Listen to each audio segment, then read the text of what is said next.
Fala galera, estamos iniciando aí nossa primeira aula do curso de termodinâmica. Nós vamos aprender um pouquinho sobre calorimetria. Nós vamos iniciar a aula definindo o que é calor. Calor é a energia que se transfere de um corpo para outro mais frio devido ao desnível térmico entre eles. A gente vai ter dois tipos de calor, o calor sensível e o calor latente. O calor sensível ocorre quando existe variação de temperatura. E esse calor é calculado pela massa vezes o calor específico vezes a variação de temperatura. Já o calor latente vai aparecer aqui para a gente quando existir mudança de estado físico, por exemplo, no processo de fusão da água. O calor latente é calculado pela massa vezes o calor específico latente da transformação. Só para vocês entenderem como funciona a relação de calor sensível e calor latente, vamos dar um exemplo aqui. Aqui no caso, a gente tem um gráfico que está representando o que ocorre com a água durante um processo de aquecimento, durante um fornecimento de calor. A gente tem aqui gelo a menos 20 graus Celsius. E eu estou aquecendo esse gelo de menos 20 até 0 graus. Como há variação de temperatura e não há mudança de estado físico, o gelo continua sendo gelo, eu posso dizer aqui que aqui eu tenho um calor sensível. Logo após, o gelo vai chegar aqui a 0 graus Celsius, que é a temperatura de fusão do gelo. Enquanto o gelo não se transforma totalmente em água, a gente vai ter a temperatura mantida e vai continuar fornecendo calor aqui para o gelo. Como a gente manteve a temperatura e houve aqui um processo de fusão, houve uma mudança de estado físico, a gente pode dizer que esse calor aqui é um calor latente. Quando o gelo se transforma totalmente em água, eu vou continuar aquecendo essa água até 100 graus Celsius, que é a temperatura de ebulição da água. Como houve aqui a variação de temperatura de 0 até 100 graus Celsius, aqui eu tenho um calor sensível.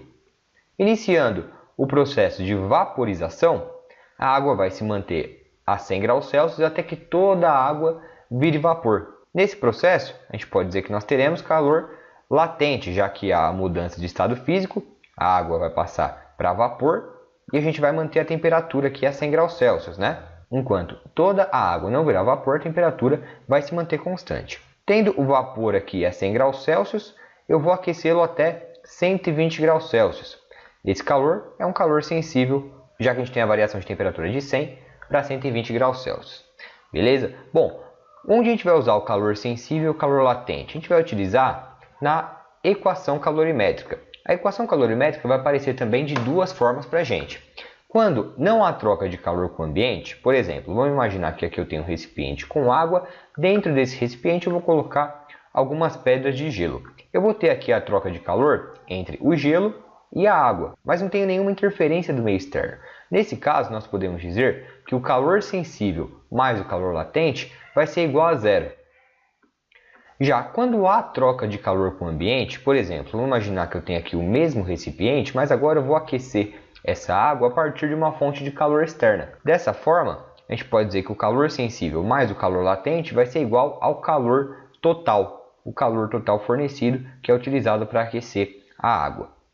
Beleza? Bom, vamos para o exercício 1, que acho que vai ficar mais fácil de vocês entenderem. No item 1, um fio de cobre tem massa de 150 gramas e calor específico de 0,095 calorias por grama grau Celsius. Determinar o calor para aquecê-lo de 10 graus até 150 graus Celsius. Bom, o exercício está dando aí para a gente a massa, que é de 150 gramas, o calor específico de 0,095 calorias por grama grau Celsius, a temperatura inicial, que é igual a 10 graus Celsius, e a temperatura final, que é igual a 150 graus Celsius, beleza? Bom, nesse caso, a gente está aquecendo aí o fio de cobre de 10 até 150 graus, não há mudança de estado, O cobre vai continuar aí no estado sólido, A temperatura de fusão do cobre é de aproximadamente 1000 graus, então a gente pode dizer que o cobre vai manter o seu estado físico e a gente tem uma variação de temperatura, ou seja, que a gente vai ter o calor sensível. O calor sensível é calculado pela massa vezes o calor específico vezes a variação de temperatura. A massa é igual a 150 gramas, o calor específico do cobre é igual a 0,095 calorias por grama grau Celsius, a temperatura final é de 150 graus e a inicial é igual a 10 graus. Resolvendo a equação, a gente vai encontrar que o calor é igual a 1995 calorias. No exercício 2, um bloco de ferro de massa 150 gramas, inicialmente a 30 graus Celsius, é resfriado até atingir a temperatura de 10 graus Celsius. Determinar o calor cedido pelo bloco. Bom, então aqui a gente vai ter a massa, que é igual a 150 gramas, calor específico do ferro, que é 0,114 calorias por grama grau Celsius, a temperatura inicial, que é igual a 30 graus Celsius, e a temperatura final, que é igual a 10 graus Celsius. Bom, a gente tem aqui uma variação de temperatura de 30 até 10 graus Celsius de um bloco de ferro. A gente não vai ter mudança de estado, o ferro aí vai estar no estado sólido, vai se manter no estado sólido, então a gente pode dizer que aqui a gente vai ter um calor sensível. O calor sensível é igual a massa vezes o calor específico vezes a variação de temperatura. A massa é igual a 150 gramas, calor específico do ferro 0,114 calorias por grama grau Celsius, vezes 10, que é a temperatura final, menos 30, que é a temperatura inicial. A gente pode dizer aqui que a gente vai ter um calor, então, de menos 342 calorias. Menos porque o bloco está cedendo calor, né?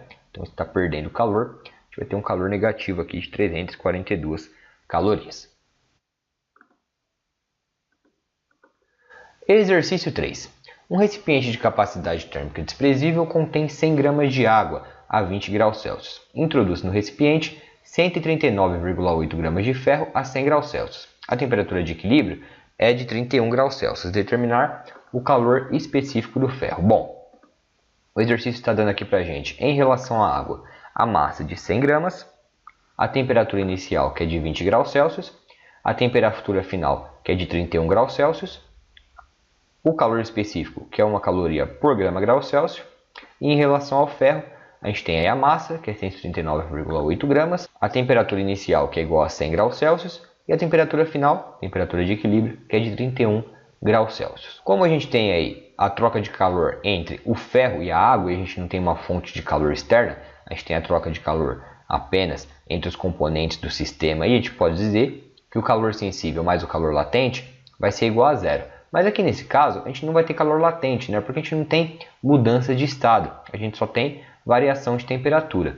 Então, a gente pode dizer que o calor latente vai ser igual a zero, vai sobrar aí o calor sensível da água e o calor sensível do ferro, já que a água aí varia uma temperatura de 20 a 31 graus e o ferro de 100 para 31 graus. Essa variação de temperatura aí vai ter um calor sensível para a água e um calor sensível para o ferro. O calor sensível da água vai ser dado pela massa da água, vezes o calor específico da água, vezes a variação de temperatura. E o do ferro vai ser a massa do ferro, vezes o calor específico do ferro, que a gente quer descobrir, vezes a variação de temperatura do ferro. E tudo isso vai ser igual a zero. Substituindo os valores, vai ficar 100, que é a massa da água, vezes 1, que é o calor específico, vezes 31, que é a temperatura de equilíbrio, menos 20, que é a temperatura inicial da água, mais a massa do ferro, que é 139,8 gramas, vezes o calor específico do ferro, que a gente quer descobrir, vezes 31, que é a temperatura de equilíbrio, menos 100, que é a temperatura inicial do ferro. Tudo isso vai ser igual a zero. Então aqui vai ficar 100 vezes 1 vezes 31 menos 20, que é 11, mais 139,8 vezes o calor específico do ferro, vezes 100 menos 31, que vai ser igual a menos 69. Multiplicando 139,8 por menos 69, a gente vai ter aí menos 9.646,2. Eu já vou passar aqui para o outro lado, né, para ficar positivo. Vai ficar 9.646,2 vezes o calor específico do ferro igual a 1.100, que é 100 vezes 1 vezes 11. E passando aí o 9.646,2 para o outro lado dividindo, a gente vai encontrar aí que o calor específico do ferro vai ser igual a 0,114 calorias por grama grau Celsius. Exercício 4. Um bloco de gelo de 400 gramas está a uma temperatura de menos 20 graus Celsius. Fornece esse calor ao gelo continuamente até que o mesmo se transforme em vapor a 120 graus Celsius. Calcular o calor necessário para a transformação citada. O exercício está dando aqui para a gente o calor específico do gelo, que é 0,5 calorias por grama grau Celsius. O calor específico latente de fusão, que é 80 calorias por grama. O calor específico da água, que é 1 caloria por grama grau Celsius. O calor específico latente de vaporização, que é 540 calorias por grama. E o calor específico do vapor, que que é 0,5 calorias por grama grau Celsius. Bom, aqui a gente tem o gráfico do que ocorre com o bloco de gelo nesse processo. Aqui no caso eu tenho gelo a menos 20 graus, eu vou fornecendo calor até que ele se transforme em vapor aqui a 120 graus Celsius.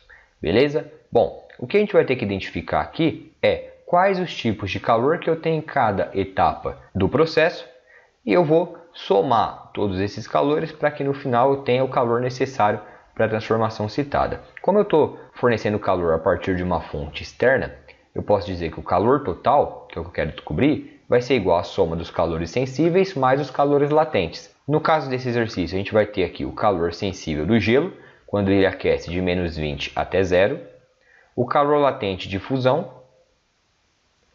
o calor sensível da água, que vai de 0 a 100 graus, o calor latente de vaporização e o calor sensível do vapor, que é aquecido de 100 a 120 graus. O calor sensível do gelo vai ser igual a massa vezes o calor específico do gelo vezes a variação de temperatura. Calor latente de fusão vai ser igual a massa vezes o calor específico latente de fusão, que o exercício já deu para a gente. Calor sensível da água, massa vezes o calor específico da água vezes a variação de temperatura. Calor latente de vaporização, massa vezes calor específico latente de vaporização, mais calor sensível do vapor, que vai ser igual a massa vezes o calor específico do vapor vezes a variação de temperatura. Beleza? Pessoal, fica uma equação grande, mas é só prestar atenção. É a mesma coisa que a gente fez aí nos itens anteriores. Tá? É só calcular cada um separadamente e no final somar tudo. Olha só como vai ficar. A massa do gelo é 400, calor específico do gelo 0,5, temperatura final do gelo vai ser igual a 0 graus e a temperatura inicial é menos 20. Em relação à fusão, a gente vai ter uma massa de 400, calor latente de fusão, o exercício deu para a gente, 80 calorias por grama. O calor sensível da água vai ser 400, que é a massa, vezes o calor específico da água, que é 1, vezes 100, que é a temperatura final da água, menos 0, que é a temperatura inicial. Calor latente de vaporização vai ser 400, que é a massa, vezes 540, que é o calor específico latente da vaporização, 540 calorias por grama. E no final a gente vai ter o calor sensível do vapor, que vai ser igual a 400, que é a massa do vapor, vezes 0,5 calorias por grama grau Celsius, que é o calor específico do vapor, vezes 120 menos 100, que é a variação de temperatura. 400 vezes 0,5 vezes 0 menos 20 vai ser igual a 4.000. 400 vezes 80, 32.000. 400 vezes 1 vezes 100 menos 0 vai ser igual a 40.000. 400 vezes 540, 216.000. 400 vezes 0,5 vezes 120 menos 100 vai ser igual a 4.000. Somando tudo, a gente vai ter um total de 296.000 calorias, ou 296 quilocalorias. Esse exercício aí dá um pouquinho mais de trabalho, né? Tem bastante cálculo, tem que calcular os calores separados, então fica um pouquinho mais complicado, mas é só prestar atenção que fica fácil, beleza? Bom, o quinto e último exercício. Num recipiente de capacidade térmica desprezível, colocam-se água a 0 graus Celsius. Adicionam-se 2 kg de vapor de água a 100 graus Celsius. O equilíbrio térmico estabelece-se a 100 graus Celsius. Determinar a massa de água para que no equilíbrio térmico reste apenas água. O exercício dá para a gente a massa de vapor, que é 2 kg, temperatura inicial, que é de 100 graus Celsius, calor específico latente da condensação, 540 calorias por grama. A massa da água a gente quer descobrir, temperatura inicial é igual a 0 graus Celsius e o calor específico da água é 1 caloria por grama grau Celsius. Bom, vamos ilustrar aqui então o que ocorre nesse exercício. Inicialmente, nós temos água a 0 graus Celsius. E a gente vai acrescentar vapor a 100 graus Celsius. O que ocorre no final? Nós sabemos que o equilíbrio térmico se dá a 100 graus Celsius e que resta apenas água. Ou seja, nesse caso a gente vai ter dois tipos de calor. A gente vai ter o calor sensível da água, que vai de 0 até 100 graus Celsius, sem mudança de estado, né, já que vai restar apenas água. A gente tem também o calor latente de condensação do vapor. A gente tem aqui vapor a 100 graus Celsius e esse vapor vai se transformar totalmente em água, mantendo a mesma temperatura. Beleza? Como a gente não tem interferência do meio externo, a gente pode dizer que o calor sensível mais o calor latente vai ser igual a zero. A gente vai ter então o calor latente da condensação e o calor sensível da água. O calor latente de condensação vai ser igual a menos a massa de vapor vezes o calor específico latente de condensação. E o calor sensível da água vai ser a massa de água vezes o calor específico da água vezes a variação de temperatura. E tudo isso vai ser igual a zero. Aqui é importante ressaltar, pessoal, que a gente tem um valor negativo aqui para o calor de condensação, porque ele está fazendo aqui o caminho inverso, né? Para o lado direito a gente tem o fornecimento de calor. Como está perdendo calor, né? Como está condensando a água, a gente tem aqui um valor negativo, beleza? Por isso que é importante aí dar uma analisada no gráfico. Bom, substituindo os valores, a gente vai ter 2000, que é a massa de vapor, né? A gente está passando aqui para gramas, vezes 540, que é o calor específico latente de condensação, mais a massa da água que a gente quer descobrir, vezes 1, que é o calor específico, vezes 100, que é a temperatura de equilíbrio, menos 0, que é a temperatura inicial da água. Tudo isso vai ser igual a zero. Dessa forma, resolvendo a equação, a gente vai encontrar que a massa final de água é igual a 2.800 gramas. Beleza? Bom, pessoal, é isso. Valeu e até a próxima aula. Pessoal, aqui na descrição ou nos comentários desse vídeo você vai encontrar um link para download da lista de exercícios referente à aula que você assistiu agora. Não deixe de fazer o download, lá tem os exercícios com resolução passo a passo, para caso você tenha alguma dúvida no meio da resolução, você ir lá e dar uma consultada, beleza? Se você quer estudar de uma maneira bem mais organizada e bem mais rápida, não deixe de conferir a nossa lista de exercícios, beleza? Valeu!